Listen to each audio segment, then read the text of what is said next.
Hello amazing people, it's Filipe Barros here, your West Coast swing and solo dance teacher, and today we're going to look at something very satisfying. We're looking at reverse whips. So I'm looking forward to teach you. Let's go.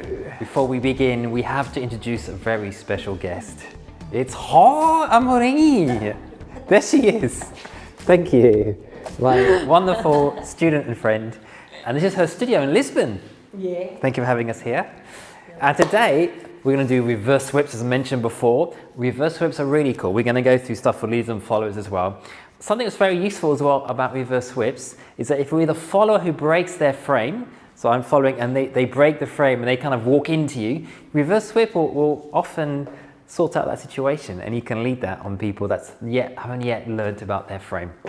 Just their little tip for you. So we're going to have two of each whip. We're going to have our normal handhold, our handshake hold, and we're going to go for our reverse handhold. Maybe some bonuses later, who knows? So just to go through these whips then, two of each one. We have our first level inside whip, which is under 1 and a 2, 3 and a 4 and a 5, 6. Next level of this one is releasing the hand like this.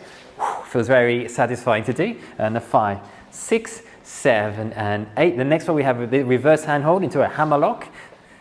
But we're not going to do anything too big at the moment with the hammer lock. And then we're going to go for this one, but releasing and catching, which is also super satisfying to do. 5, 6, 7 and 8. And then we're going to go for the reverse one. We're going to go 1, 2, releasing, 3 and a 4, 5, 6, 7 and 8. And then with a loop above, 2, 3 and a 4, 5, 6, 7 and 8. So that's our whips for today. Are you ready? Yeah. I'm ready. So the first one is our basic handhold, and so the follower's going to be turning the other way on this one. This one's really interesting to lead, so there's various ways you can lead it. So I'm going to step backwards on 1, and then I'm going to step forwards on 2 as normal. We can also go back again, but I'm going to allow one side of the shoulders, her right shoulder, to go back as like a prep. And then from there I can lead the inside turn. So I'm going, so it's 1 and then 2. I can also turn my torso, which encourages that. If we maybe face this way, we can show our lovely audience. So we can go, so 1 and then 2. So I've slowed down one side, lovely angles we're playing with, and then I'm gonna take the back early. If we leave it too late, it's gonna be less connected, our follower. We want them to know, aha, they're picking me up. Followers now, you're gonna try and search for connection, as Ha does excellently, and then you're gonna step back with that foot there. And now, as you can see, the followers, just show you here, searching for the connection here. They can use the hip, the shoulder to find that connection, which then allows us to have our redirection. It's roughly on 3 and into our 4. So again, from here, we're going to be going a 1 and a 2, 3 and 4, 5, 6, 7 and 8. I tend like to put the hand on the back on the follower like this, in this nice position, but some people also will have here, or the hands fully spread, different techniques. Find what works for you. Some people say you have more space being covered here, which is true. But I do find this one for me looks nicer. Yeah. You agree? Elegant. Elegant. Thank you very much. Thank you. So maybe can you show us the follower's footwork, especially how we get into it. So we're going to come forwards on one with our right, then come with a forwards on our left as normal. But now we're already creating that angle with the shoulders, and then as she goes into 3 and 4, 3 and 4. And then obviously waiting for the lead on 4. So the follower's going the other way round. It feels so nice to do. And then once we're here on 3 and, then they're creating the connection here. And then we're going to redirect 4, 5, 6, 7 and 8. Leaders as well. I do find it as I'm going 3 and 4, I do this. And it also adds a nice moment connection with the follower. So we're going through some of the techniques of the whips here at the beginning to help you through all the other ones as well as we go. So I'm going to go 1. Oh, that's not on my whip. My apologies. So we're going 1, taking the shoulder, 3 and 4, turning the elbow towards me, 5, 6, 7 and 8. But it's super relaxed. It's not forcing our follower. Anything else to add there, Hart? You want our followers to know? Great. So now I'm going to do the same thing but releasing, and it feels really nice to do. So it's like this, it's a 1 shaping as usual, but now I'm going to come up. And what I'm doing here, we have this kind of like away energy from each other. Like, so a good way you can practice this is that if we both lean away from each other and I flick the hand up and we feel this nice moment. It's not like where we're just too near each other and we flick it up. We're kind of like, it's almost like a snap away from each other. I find that really helps to lead this. So we're going 1 and a 2, release 3, and everything else is the same. 5, 6, 7, and 8. Fantastic. So it's very simple. We're just releasing there, and it can add a moment of dynamic movement. You can speed up to slow down if you want to. I can show you here. Okay. And 1, 2, 3, and 4, 5, 6, 7, and 8. Nice. Of course, all the technique points we've been mentioning over the years with our West Coast swing about the stretch, having this movement here. Otherwise, if we just start like this, it doesn't look the same. We want to have that nice moment of stretch. There's other videos on that. Maybe I'll put a link to the videos in one of these corners. Yes, yeah. So that's our first whip. Our second reverse whip now is you're going to go into a handshake hold. Normally when I start a handshake hold, I might start with my shoulder in line with my follower here, as opposed to here and bringing the hand across. So you can start here in this line. It makes it a lot easier as well. So what we're going to do, exactly the same footwork for the followers and the leaders. We're going to be going, so 1 and 2, prepping again, one side slower than the other. Now I'm going to bring the hand down. I'm not going to be twisting it here, like she's going to prison and the police are taking her away.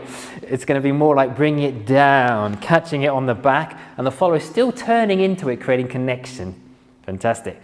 So from here, what we're going to do here, it's actually going to be a bit harder in the second part, actually, than the second version. We're going to now lead it as normal, but I want to put the hand down to lift it up to avoid any injury on my follower. So I'm going to bring it down to then up. And that adds a nice moment of energy, wind up for the turn there. To show you now in full time, so it's a 1 and a 2, 3 and 4, bring it down to go up, triple step. If I was to do this, normally I would add something else into it because we have all this energy and then just to stop with a triple step. So I would normally add something else. Let's make something up. So 1 and a 2, 3 and 4, it's coming down to come up and maybe coming around here. And there we are. There was some freestyle moment in the West Coast swing. Nice. Thank you very much. It's always nice when the follower says, very nice. So now we're going to go through arguably the easier version where we're going to release and catch on the back. So we're going to do the same thing, backwards on 1, prepping one side on 2.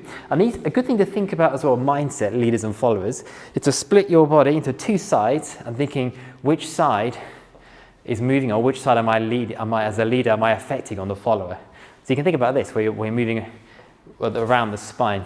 That's quite a nice way I think about my follower. So 1, 2, release here.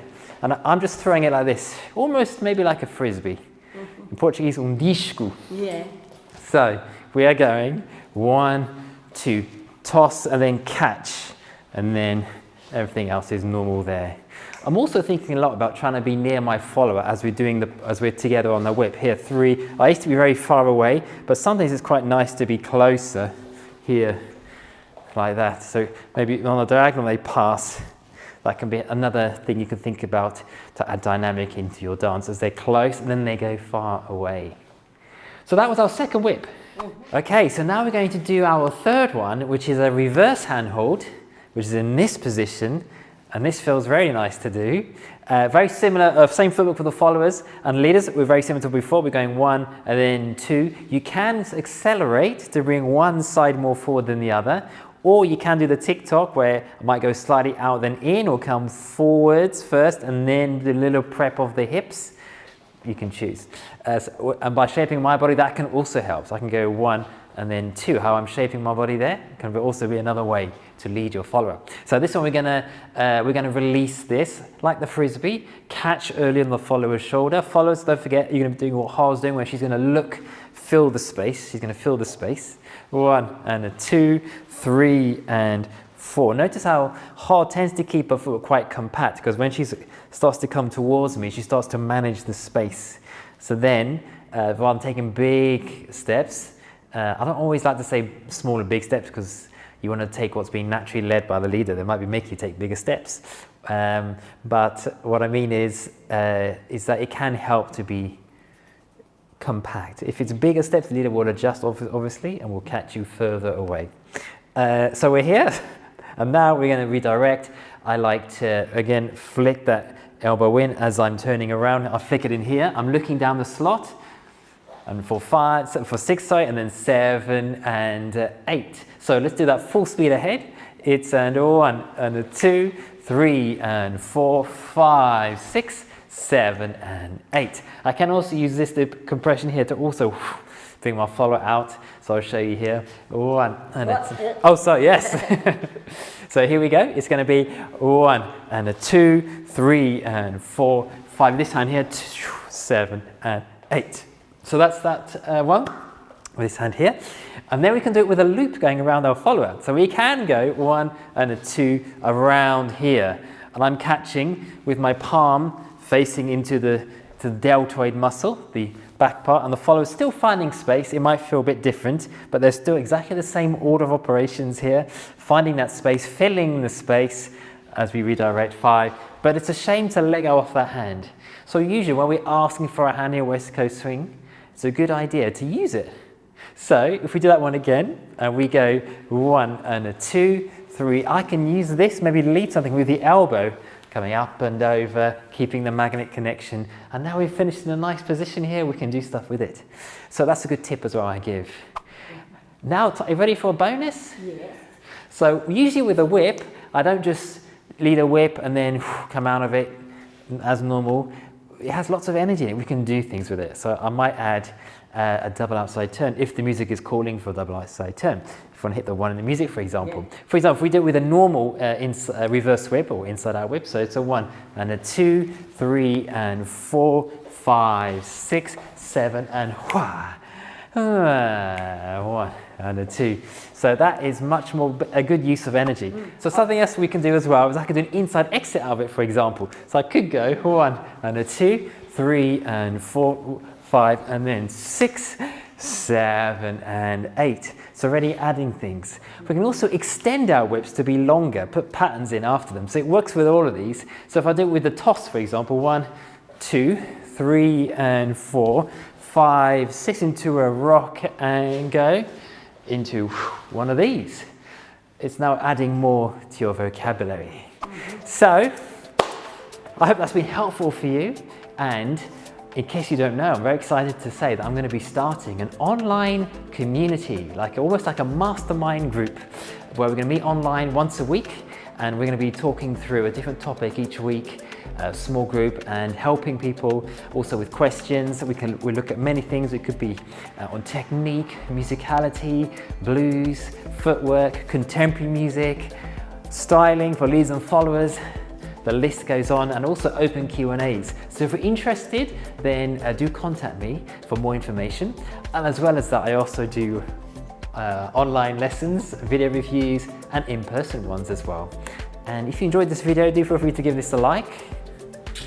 And to click on that subscribe button below, and that'll help you get notified when videos are available, and you become part of the community, a friendly, supportive community where we help each other and support each other. So again, in the comments below, feel free to write what your favorite parts were, any tips. We can all help each other as well in the comments, get to meet new friends, and don't forget as well to enjoy your dancing and to be yourself on the dance floor.